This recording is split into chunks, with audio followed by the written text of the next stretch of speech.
And I think that's why it's important to go back to those contacts, to reconnect. And I can't tell you how many times we do that in our business. And I'm so grateful that we did because things happen. People get busy, their focus changes. And sometimes when people go quiet, we have no idea why they did until you try to reconnect with them. I'm Sylvie Garibaldi, founder and CEO of a well-established marketing training and done-for-you services company, tailored specifically for the modern legal and financial professional worldwide. While it's taken some trial and error to figure out which methods get the best results for professionals who are looking to grow their practices, fast forward to today, my team and I have nailed down and perfected a process that has helped so many of our clients consistently achieve outstanding results and create a legacy for their practices. I created the Serve First, Sell Later marketing podcast to give you simple, actionable, non-salesy, and results-driven marketing to grow your legal or financial practice like so many of our clients have. If you're a lawyer, mediator, financial, or divorce professional who is looking to become highly visible and wants to create a practice that makes an impact, then you're in the right place. Let's dive in. Hello, everyone, and welcome back to episode 91 of the Serve First, Sell Later marketing podcast. I'm your host, Sylvie Garibaldi. Today, we're leaning into the magic of September, that perfect time when summer winds down and a fresh, hopeful energy lingers in the air. And I have to say that fall is definitely my most favorite season of the year.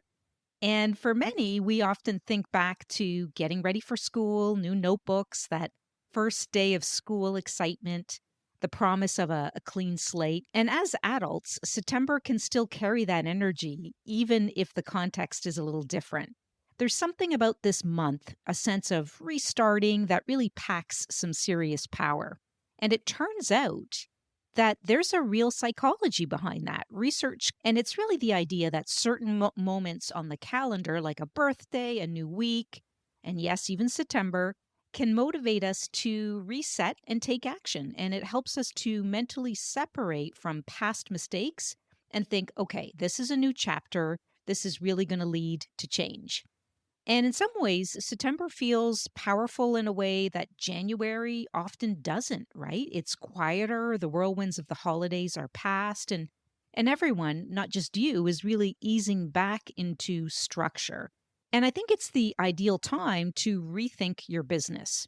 Surveys even show that people feel more motivated actually in September than in January. Pretty interesting, right? So if you've been telling yourself that you'll get better at staying connected with clients or follow up with someone you haven't heard from in a while, you're not really behind. In fact, you're perfectly timed because today we're going to be calling this your September reset. And it's a chance to use that fresh start energy to just reconnect. And not just randomly, but intentionally. And that's what I'm going to focus this episode on because we're really going to be diving into how to reflect on how to deepen those connections with your happiest clients, how to reactivate, meaning how to thoughtfully reach out to people who have maybe gone quiet, and really how to block, how to carve out regular time on your calendar for making these connections happen. So by the end of our episode, you're going to walk away with simple, friendly steps to tap into September's momentum and turn connection into an intentional habit. So let's dive in. So, the first key piece for your September game plan is reconnecting with clients who already value you and appreciate you. And these are your loyal advocates, those who refer, thank you, or make the work feel so meaningful. With that fresh September energy in the air, it's the perfect time to reach out, not because you have to, but because it feels genuine. In fact, I have to share something with you. I just got off a call with a client.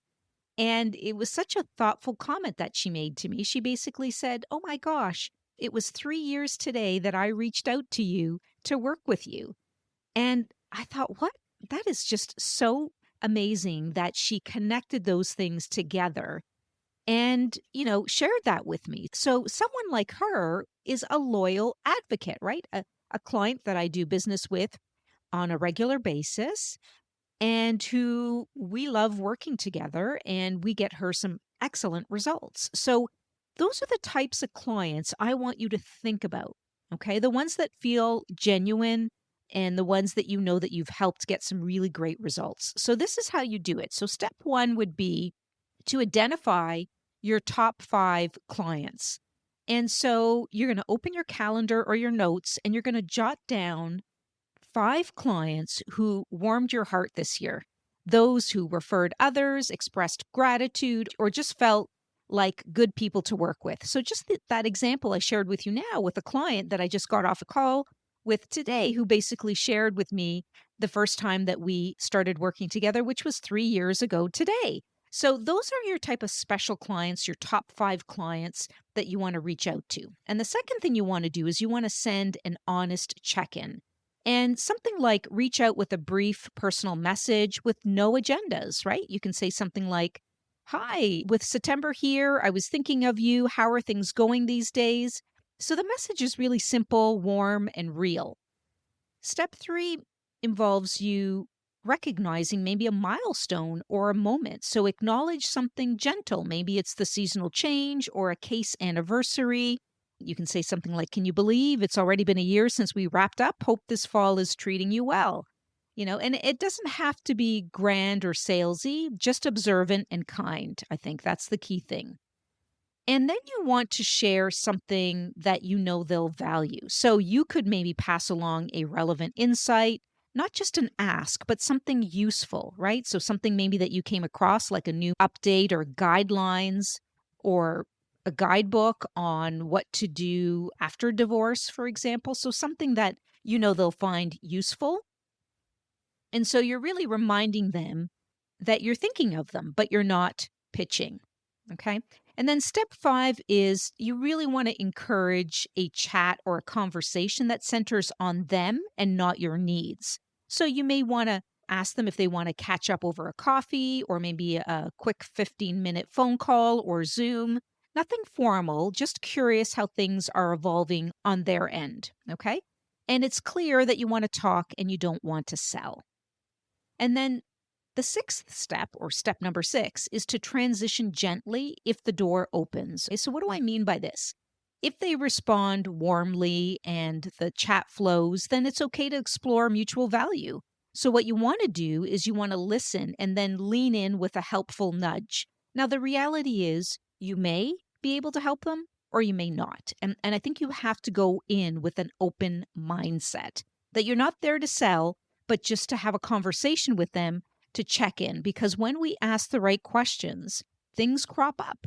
It could be that her neighbor is needing your help, or maybe they discovered that they need one other service that they didn't even know you offered because they had no clue. But when you were in conversation with them, you told them, "Hey, well, we also do this, that you may find this valuable." So that's what I mean by keep an open mind when you have these conversations. And why this works is because it's all about authenticity first, right? You're connecting as a person, not a professional with an agenda. But really, it's a low pressure structure because invitations are casual and easy to accept. It's value filled, meaning you lead with usefulness, not a sales pitch. And you're asking for their updates or their opinions, not leading with business. Okay. So recent insights really back this up. September brings a natural fresh start push, and people are really more receptive to reconnections and resetting priorities this time of year.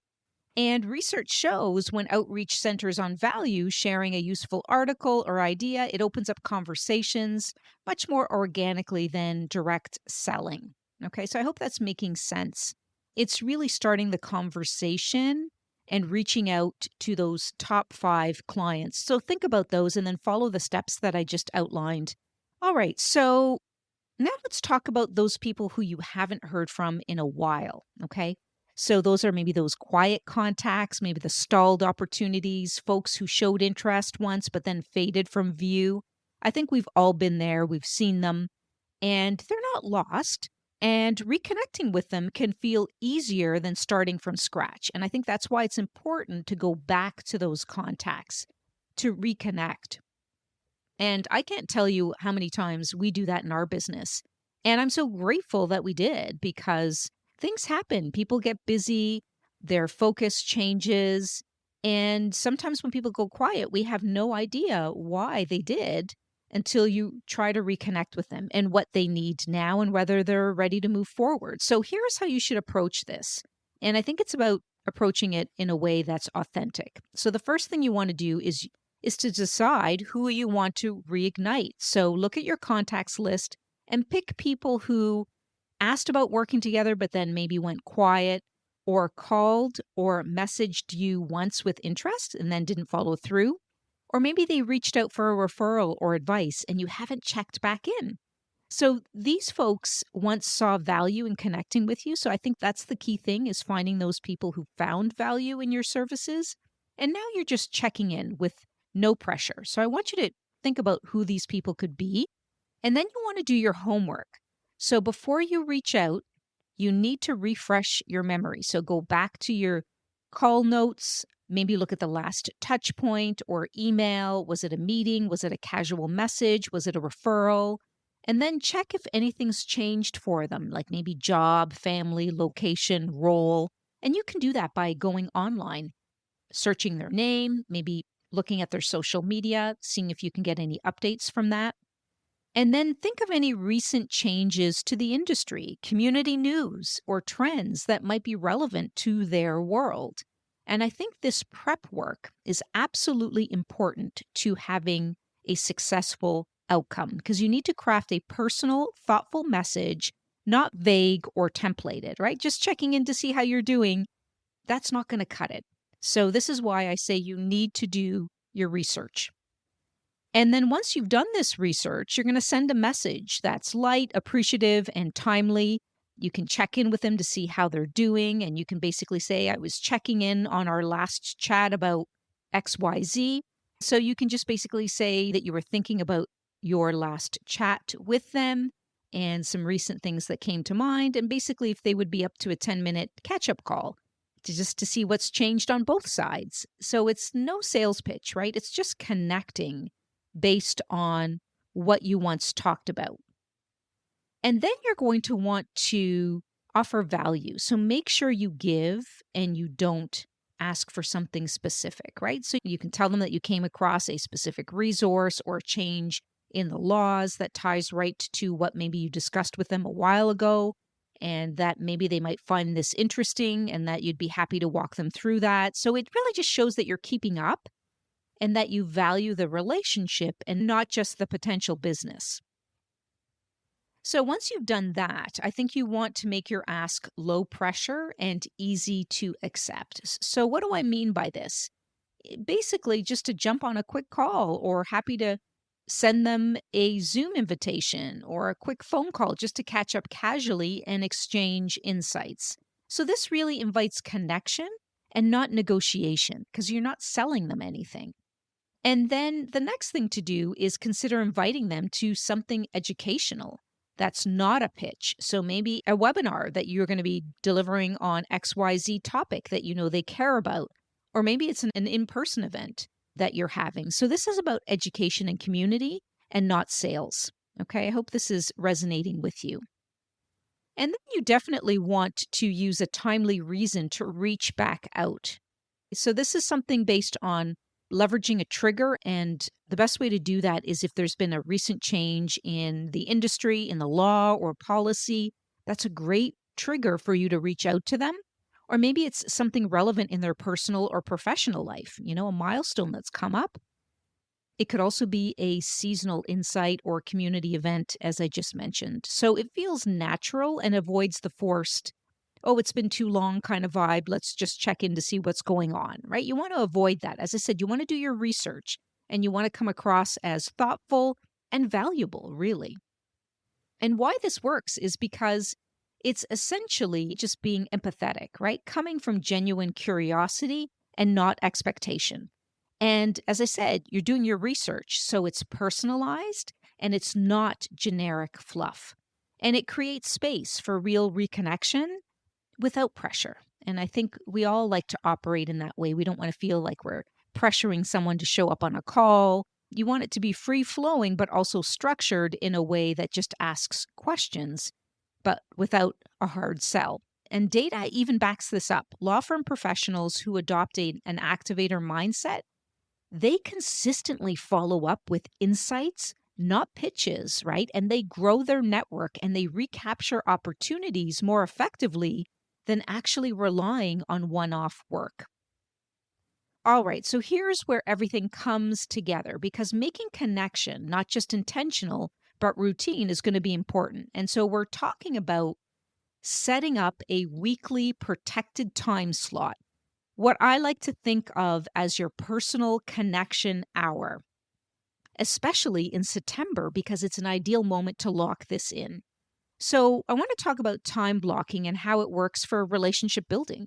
So, you want to focus in on setting time aside, specifically for reaching out or checking in, and you want to avoid letting that become another someday task, if you know what I mean, right? That's going to be important to do that. And it's going to feel non negotiable because blocking it like a court date or a client meeting really protects it from being bumped.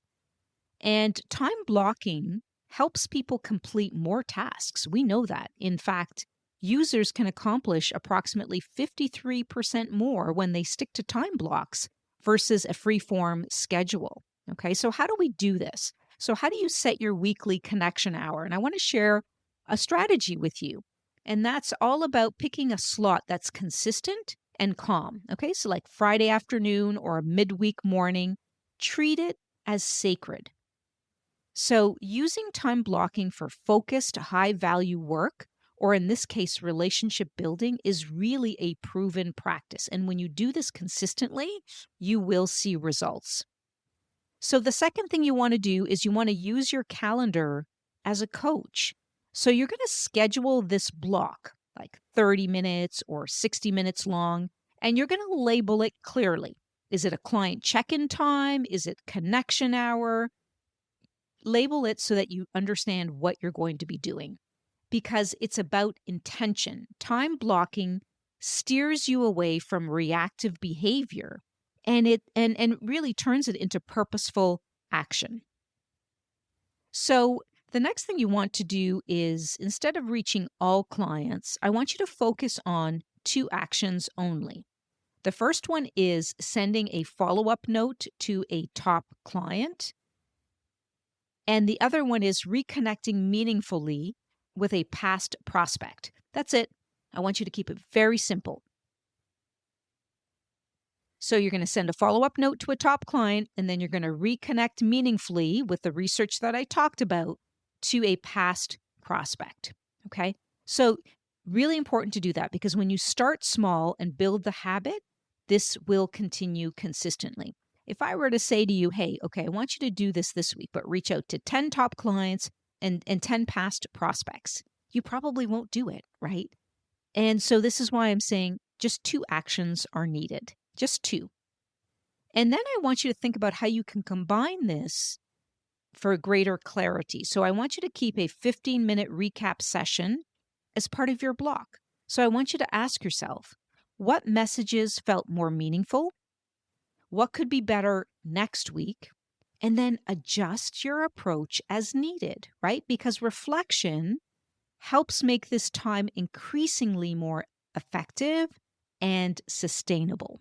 So, next thing you want to do is you want to make sure you shield this time from interruptions. So, during your connection hour, you're going to RSVP busy on your calendar, okay? You're going to silence notifications. And you're going to let anyone who checks in know that you'll respond after, right? Because boundaries aren't just helpful, they're essential to the success of time blocking.